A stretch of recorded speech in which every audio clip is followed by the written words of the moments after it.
Cherpulassery CI ആയിരുന്ന ബിനു തോമസിന്റെ ആത്മഹത്യാക്കുറിപ്പ് പുറത്ത്. അനാശാസ്യത്തിന് അറസ്റ്റിലായ യുവതിയെ മേലുദ്യോഗസ്ഥൻ പീഡിപ്പിച്ചെന്നും തന്നെ പീഡിപ്പിക്കാൻ നിർബന്ധിച്ചെന്നും ആത്മഹത്യാക്കുറിപ്പിലുണ്ട്. 2014 പാലക്കാട് ജോലി ചെയ്യുമ്പോഴാണ് സംഭവമെന്നും കത്തിൽ എഴുതിയിട്ടുണ്ട്. കേസ് പുറത്തറിയിക്കുമെന്ന് ഭീഷണിപ്പെടുത്തിയായിരുന്നു യുവതിയെ പീഡിപ്പിച്ചതെന്നും പറയുന്നു.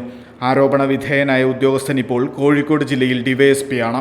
നവംബർ 15-നായിരുന്നു ഉച്ചവരെ ചെർപ്പളശ്ശേരിയിൽ ജോലി ചെയ്തിരുന്ന ഇൻസ്പെക്ടർ ബിനു തോമസ് പോലീസ് ക്വാർട്ടേഴ്സിൽ തൂങ്ങി മരിച്ചത്. ദുരൂഹതകൾ നിറഞ്ഞ മരണത്തിൽ ആത്മഹത്യാക്കുറിപ്പ് കണ്ടെത്തിയിരുന്നെങ്കിലും വിവരങ്ങൾ പുറത്തുവിട്ടിരുന്നില്ല. പോലീസിലെ ഉന്നത ഉദ്യോഗസ്ഥനെ സംരക്ഷിക്കാനായിരുന്നു ആത്മഹത്യാക്കുറിപ്പ് പൂഴ്ത്തിയതെന്നും ആരോപണമുണ്ട്. ജില്ലാ പോലീസ് മേധാവി ഉൾപ്പെടെ എത്തി പരിശോധന നടത്തി അന്വേഷണം ആരംഭിച്ച സംഭവത്തിൽ തന്നെ മരണകാരണം വ്യക്തമാക്കിയിരുന്നില്ല. പോലീസിന് ചീത്തപ്പേരുണ്ടാക്കുന്ന സംഭവമെന്നായിരുന്നു പോലീസിനകത്തുള്ളവർക്കു തന്നെയുള്ള വിവരം. കത്തിലെ വിശദാംശങ്ങൾ പുറത്തുവന്നതോടെ പോലീസിന് വലിയ ചീത്തപ്പേരുണ്ടാക്കുകയാണ്. കാഴ്ചകളാണ് ലോകം, കണ്ടു തുടങ്ങുക.